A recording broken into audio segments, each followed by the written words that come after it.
présente, je me nomme Carole Sani, la présidente de l'Union interfédérale des associations féminines et femmes ivoiriennes de France, l'UAFIF. En quoi le SIAP constitue aujourd'hui un événement important pour la diaspora? C'est un grand rendez-vous aujourd'hui pour la diaspora. L'UAFIF est partenaire dans l'organisation du SIAP. On connaît comment est-ce que l'immobilier a pris de la valeur, surtout que dans nos pays d'origine, comme en France ici, que tout le monde veut avoir un toit à lui-même.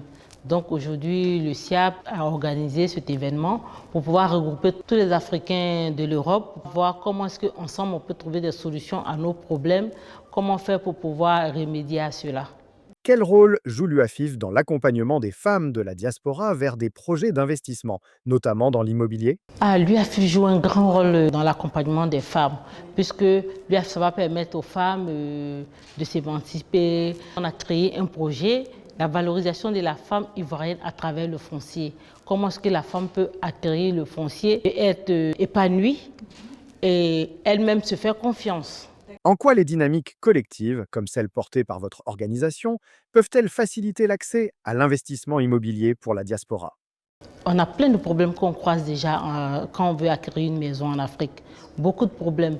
Mais quand on se met ensemble, on peut regorger beaucoup de fonds et pour pouvoir prendre plus de terrain. Et quand on se met ensemble, ça fait que notre pays d'origine est prêt aussi à nous accompagner, vu le nombre.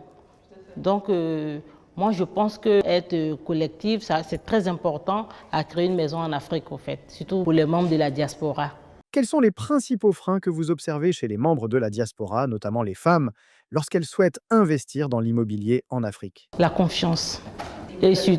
Oui, parce que la confiance est très importante. Aujourd'hui, la diaspora n'a plus confiance. Donc, pour établir cette confiance, il faut la communication.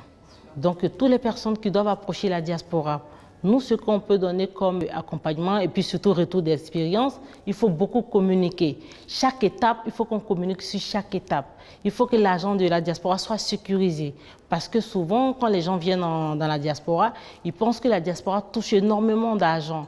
Mais ils oublient que c'est vrai, on travaille. Mais en même temps, on a un loyer à payer. Quand tu finis de payer un loyer et puis le projet d'investir dans un pays d'origine, c'est un projet de vie.